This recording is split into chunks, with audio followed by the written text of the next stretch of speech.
नमस्कार दोस्तों, स्वागत है आपका आज के मुख्य समाचार में, जिसमें सबसे पहले और बड़ी खबर में आपको बताएंगे कि बिहार चुनाव से पहले एनडीए को बड़ा झटका। बीजेपी और जेडीयू के कई नेता आरजेडी में शामिल। सीएम नीतीश और निशांत पर लगाया बड़ा आरोप। खबर में आगे जिक्र होगा कि क्या हुआ 2 करोड़ नौकरी का वादा। बीजेपी के चुनावी थीम सॉन्ग पर कन्हैया कुमार ने कर दिया बड़ा हमला। खबर में आगे आपको बताएंगे कि दिल्ली से पटना पहुंचे तेजस्वी यादव, ईडी की पूछताछ पर केंद्र पर जमकर बरसे। आगे जिक्र होगा कि सबको गरीब बताने पर क्यों तुले। सुप्रीम कोर्ट ने दनादन राशन कार्ड जारी करने पर उठाए सवाल, पूछा कि असली लोगों को मिल रही है मदद। और खबर में आगे जिक्र होगा कि सुनीता विलियम्स को भारत रत्न दिया जाए।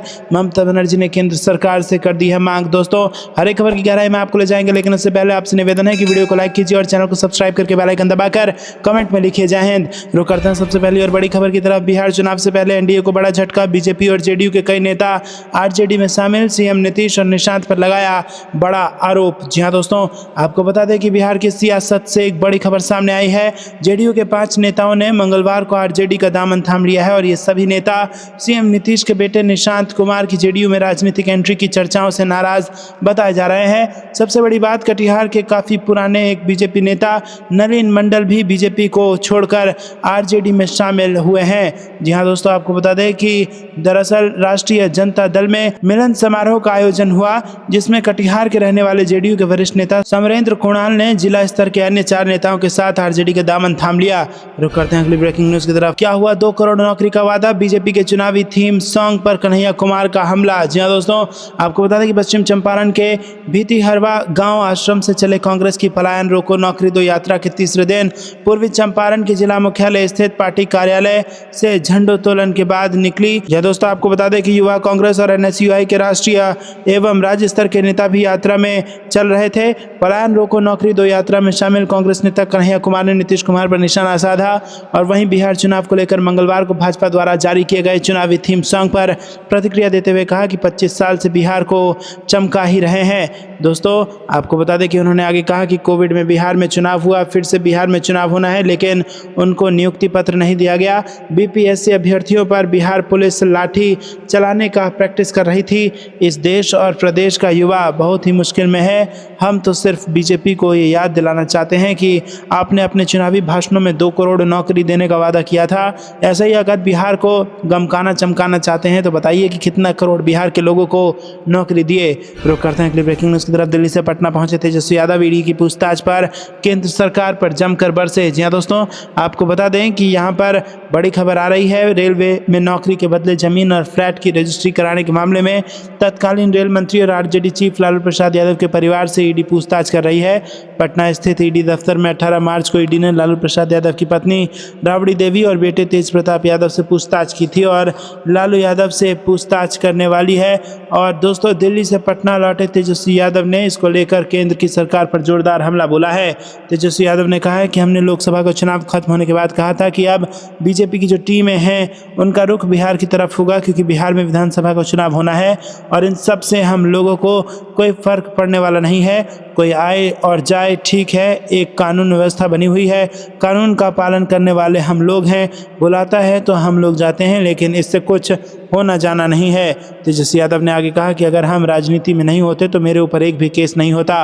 रुक करते हैं अगली ब्रेकिंग न्यूज़ की तरफ। सबको गरीब बताने पर क्यों तुले। सुप्रीम कोर्ट ने दनादन राशन कार्ड जारी करने पर उठाए सवाल, पूछा क्या असली लोगों को मिल रही है मदद। जी हां दोस्तों, राशन कार्ड को लेकर सुप्रीम कोर्ट ने बुधवार को राज्य सरकारों से कड़ा सवाल पूछा। बीपीएल कार्ड से जुड़े मामले की सुनवाई करते हुए सुप्रीम कोर्ट ने पूछा कि क्या राज्य सरकारें सिर्फ दिखावे के लिए राशन कार्ड का इस्तेमाल कर रही हैं या फिर सभी बीपीएल लोगों तक मदद पहुंच भी रही है। कोर्ट ने ज़्यादा राशन कार्ड जारी करने की प्रथा पर सवाल उठाते हुए कहा कि हम ज़्यादातर लोगों को गरीब बनाने पर क्यों तुले हैं। राज्य सरकारों को इसका जवाब देना होगा। जस्टिस सूर्यकांत और जस्टिस एन कोटेश्वर सिंह की पीठ ने कहा कि कहीं ऐसा तो नहीं है कि बीपीएल यानी गरीबी रेखा के नीचे जीवन यापन करने वाले परिवारों के लिए जो पैसे दिए जा रहे हैं उसका लाभ किसी और की जेब में जा रहा है। लाभ उन लोगों की जेब में तो नहीं जा रहा है जो इसके हकदार नहीं है। सुप्रीम कोर्ट ने बुधवार को कहा कि कई राज्य राशन प्रणाली के माध्यम से जरूरतमंद लोगों को सब्सिडी वाली आवश्यक वस्तुओं की आपूर्ति करने का दावा करते हैं, लेकिन ऐसा राशन बीपीएल लक्षित लाभार्थी परिवारों तक नहीं पहुंचता है। करते हैं अगली ब्रेकिंग न्यूज़ की तरफ। सुनीता विलियम्स को भारत रत्न दिए जाएं। ममता बनर्जी ने केंद्र सरकार से की मांग। जहां दोस्तों, पश्चिम बंगाल की मुख्यमंत्री ममता बनर्जी ने अंतरिक्ष यात्री सुनीता विलियम्स को भारत रत्न देने की मांग की। बुधवार को विधानसभा में सुनीता विलियम्स को दिए बधाई संदेश में ममता बनर्जी ने कहा कि सुनीता विलियम्स और बुच फिल्मोर को का इतने दिनों के बाद अंततः सुरक्षित रूप से धरती पर स्वागत है। उन्होंने कहा कि हमारी भारत की बेटी हमारे पास वापस आ गई है और हम बहुत खुश और उत्साहित हैं। हम बुच विल्मोर के लिए भी बहुत खुश हैं। उनके साहस की जय हो, उनकी वापसी की जय हो, मानव गौरव की जय हो। बता दें कि सुनीता ने पिछले वर्ष 5 जून को अंतरिक्ष की यात्रा शुरू की थी। उन्हें अंतर्राष्ट्रीय अंतरिक्ष स्टेशन पर 8 दिन बिताने थे और पृथ्वी पर लौटना था। सुनीता केवल 8 दिनों के लिए अंतरिक्ष में गई थी, लेकिन तब भी किसी ने नहीं सोचा था कि 8 दिन की यात्रा 9 महीने में खत्म हो जाएगी। अंतरिक्ष यान में खराबी के कारण सुनीता की पृथ्वी पर वापसी की तिथि बार बार स्थगित होती रही। रुक करते हैं अगली ब्रेकिंग न्यूज की तरफ। चुनाव से ठीक पहले बदले गए बिहार कांग्रेस अध्यक्ष राजेश कुमार को मिली बड़ी जिम्मेदारी। जी हाँ दोस्तों, बिहार में इस वर्ष विधानसभा के चुनाव होने हैं और इसके पहले कांग्रेस के केंद्रीय नेतृत्व ने पार्टी के प्रदेश संगठन में बड़े बदलाव किए हैं। बिहार प्रभारी के बाद पार्टी ने प्रदेश अध्यक्ष को भी बदल दिया है। राजेश कुमार को बिहार कांग्रेस का नया अध्यक्ष बनाया गया है और वो डॉक्टर अखिलेश प्रसाद सिंह की जगह लेंगे। कांग्रेस के राष्ट्रीय महासचिव के.सी. वेणुगोपाल ने राष्ट्रीय अध्यक्ष की सहमति के बाद इस संबंध में आदेश जारी कर दिया है।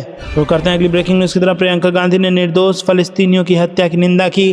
कहा, इजरायल सरकार को मानवता से कोई मतलब नहीं। जी हाँ दोस्तों, कांग्रेस महासचिव प्रियंका गांधी ने गाजा में इजरायल के ताजा भीषण हमले की बुधवार को निंदा करते हुए कहा कि निर्दोष लोगों की निर्मम हत्या से पता चलता है कि इजरायली सरकार को मानवता से कोई लेना देना नहीं है। इजरायल ने मंगलवार सुबह गाजा पट्टी क्षेत्र पर हवाई हमले किए, जिसमें महिलाओं और बच्चे सहित कम से कम 404 फलस्तीनी मारे गए। प्रियंका गांधी ने एक्स पर पोस्ट में लिखा कि इजरायली सरकार द्वारा 130 बच्चों सहित 400 से अधिक निर्दोष नागरिकों की निर्मम हत्या किए जाने से पता चलता है कि उसके लिए मानवता का कोई मतलब नहीं है। उसके कदम अंतर्निहित कमजोरी और सच्चाई का सामना करने में असमर्थता को दर्शाते हैं। रुक करते हैं अगली ब्रेकिंग न्यूज़ की तरफ। तेलंगाना सरकार ने 2025-26 के लिए 3.05 लाख करोड़ रुपए का बजट किया पेश। शिक्षा, किसान और विकास के लिए हुए बड़े ऐलान। जी हाँ दोस्तों, तेलंगाना की कांग्रेस सरकार ने वित्त वर्ष 2025-26 के लिए करीब 3.05 लाख करोड़ रुपए का बजट बुधवार को पेश किया। अपनी 6 चुनावी गारंटियों के क्रियान्वयन के लिए सरकार ने बजट में 56,000 करोड़ रुपए से अधिक की धनराशि आवंटित की है। राज्य के उप मुख्यमंत्री एवं वित्त मंत्री मल्लू भट्टी विक्रमार्क ने राज्य विधानसभा में द्वितीय दस्तावेज पेश करते हुए कहा कि बजट में करीब 2.27 लाख करोड़ रुपए के राजस्व व्यय और 36,504 करोड़ रुपए के पूंजीगत व्यय का अनुमान है। रुक करते हैं अगली ब्रेकिंग न्यूज़ की तरफ। सुप्रीम कोर्ट मुख्य चुनाव आयुक्त और चुनाव आयुक्तों की नियुक्ति संबंधी याचिकाओं पर 16 अप्रैल को करेगा सुनवाई। जी दोस्तों, सुप्रीम कोर्ट ने 2023 के कानून के तहत मुख्य चुनाव आयुक्त और चुनाव आयुक्तों की नियुक्ति को चुनौती देने वाली याचिकाओं पर सुनवाई के लिए बुधवार को 16 अप्रैल की आखिरी तारीख तय की है।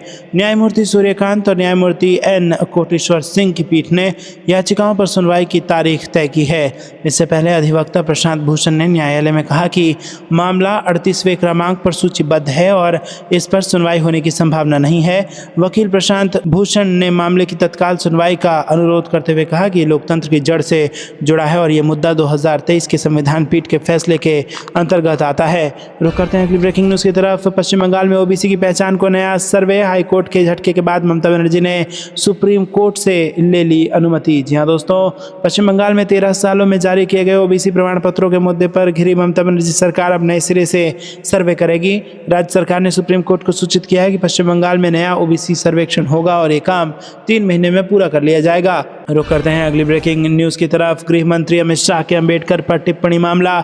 गवाह का कोर्ट में बयान दर्ज। 29 मार्च को होगी सुनवाई। जी हाँ दोस्तों, उत्तर प्रदेश में सुल्तानपुर के एमपी एमएलए कोर्ट में संविधान निर्माता डॉक्टर भीमराव अंबेडकर के खिलाफ गृह मंत्री अमित शाह द्वारा की गई विवादित टिप्पणी के मामले में मंगलवार को सुनवाई हुई। विशेष कोर्ट में परिवादी की ओर से दूसरे गवाह की गवाही हुई और इस मामले में विशेष न्यायाधीश शुभम वर्मा ने तलबी बहस के लिए 29 मार्च की तिथि तय की है। दोस्तों, रुक करते हैं अगली ब्रेकिंग न्यूज़ की तरफ। मणिपुर के दौरे पर जा रहे हैं सुप्रीम कोर्ट के 6 जज। हिंसा पीड़ितों को राहत की उम्मीद। कांग्रेस का पीएम पर निशाना। जी दोस्तों, सुप्रीम कोर्ट के 6 जजों का एक प्रतिनिधिमंडल 22 मार्च को अशांत मणिपुर का दौरा करने जा रहा है। ये दौरा हिंसा प्रभावित राज्यों में राहत शिविरों का जायजा लेने और वहां रह रहे लोगों को कानूनी तथा मानवीय सहायता प्रदान करने के उद्देश्य से किया जा रहा है। इस प्रतिनिधिमंडल का नेतृत्व जस्टिस BR गवई करेंगे, जो राष्ट्रीय विधिक सेवा प्राधिकरण के जो कार्यकारी अध्यक्ष भी हैं। उनके साथ justice Suryakant, justice Vikramnath, justice MM Sundresh, justice KV Vishwanathan और जस्टिस N कोटेश्वर सिंह शामिल होंगे।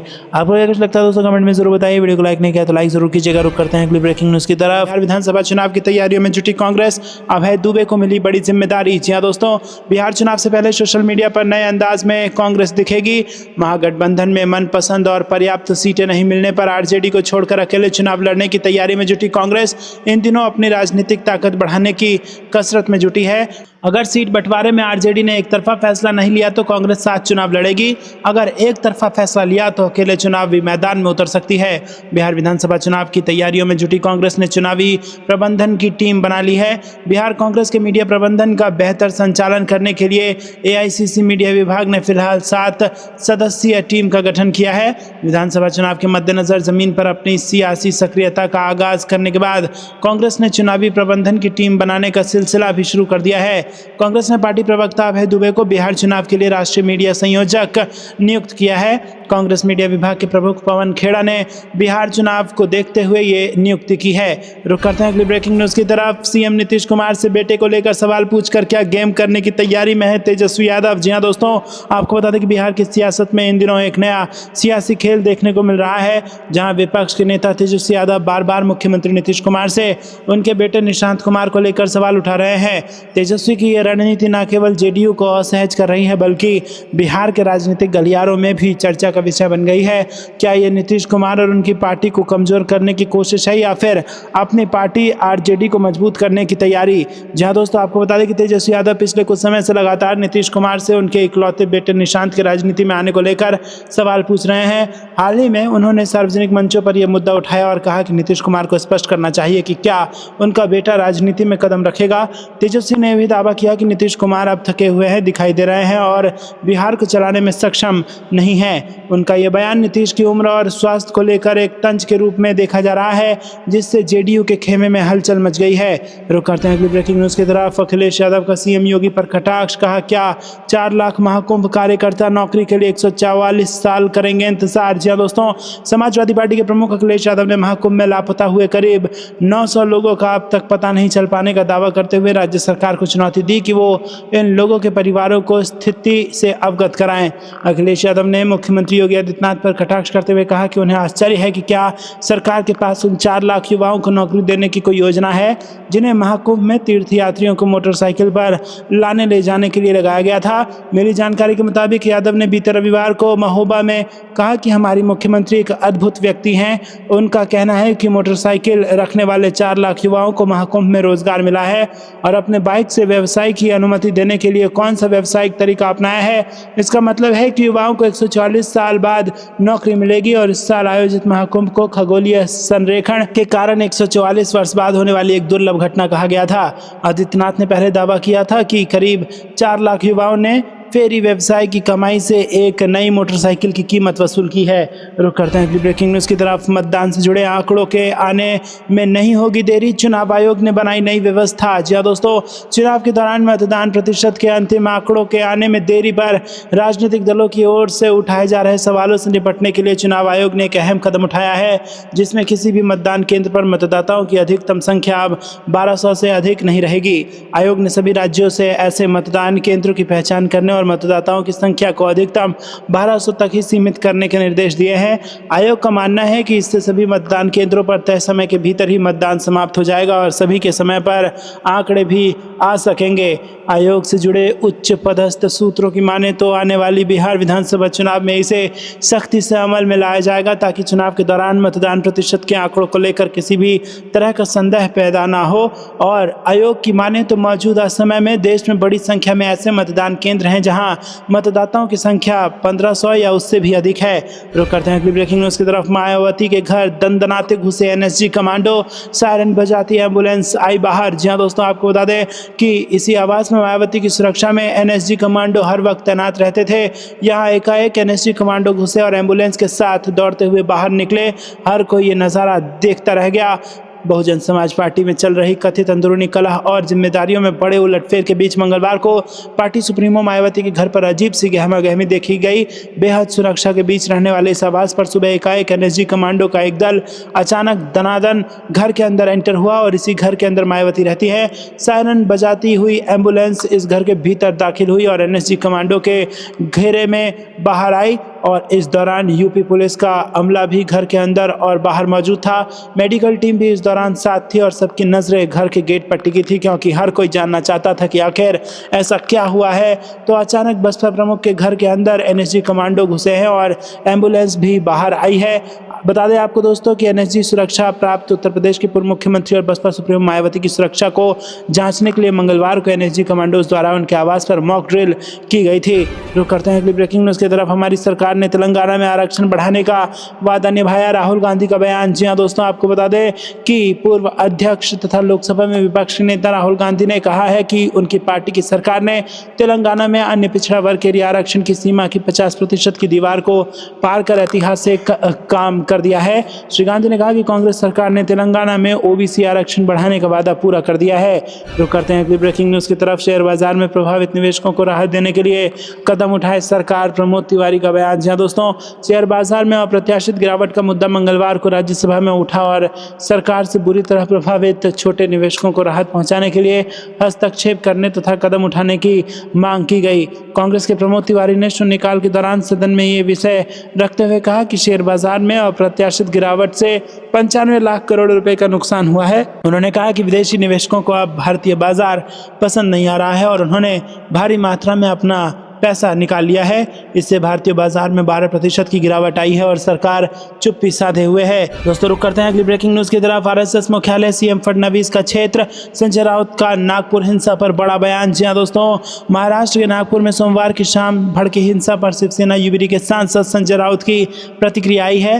उन्होंने बीजेपी और मुख्यमंत्री देवेंद्र फडणवीस पर निशाना साधा।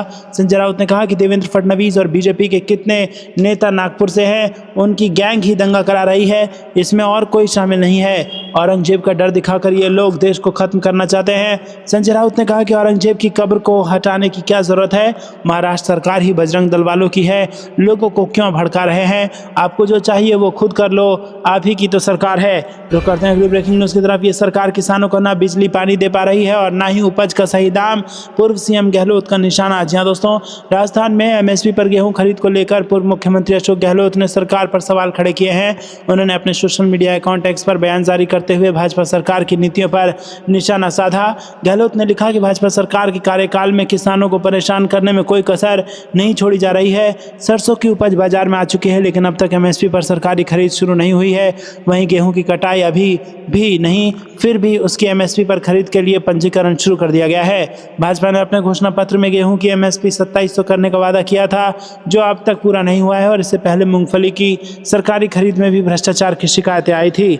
रुक करते हैं अगली ब्रेकिंग न्यूज़ की तरफ। ममता ने फुरफुरा शरीफ से दिया शांति का संदेश, दरगाह की यात्रा पर सवाल उठाने पर विपक्ष पर साधा निशाना। अच्छा दोस्तों, पश्चिम बंगाल की मुख्यमंत्री ममता बनर्जी ने सोमवार को फुरफुरा शरीफ से सांप्रदायिक सद्भाव, शांति और एकता का संदेश दिया और इसके साथ ही उन्होंने दरगाह के दौरे के पीछे की मंशा को लेकर सवाल उठाने पर विपक्ष की आलोचना की। रुक करते हैं अगली ब्रेकिंग न्यूज़ की तरफ। पीएम मोदी ने भगदड़ में मारे गए लोगों को नहीं दी श्रद्धांजलि, राहुल गांधी का आरोप, नहीं मिला मुझे बोलने का मौका। जी हाँ दोस्तों, लोकसभा में नेता प्रतिपक्ष राहुल गांधी ने प्रधानमंत्री नरेंद्र मोदी द्वारा महाकुंभ पर वक्तव्य दिए जाने के बाद मंगलवार को कहा कि उन्होंने आयोजन स्थल पर भगदड़ में मारे गए लोगों को श्रद्धांजलि नहीं दी और सदन में विपक्ष के नेता के तौर पर उन्हें बोलने का मौका नहीं मिला। उन्होंने संसद परिसर में संवाददाताओं से भी कहा कि प्रधानमंत्री मोदी को रोजगार के बारे में बोलना चाहिए।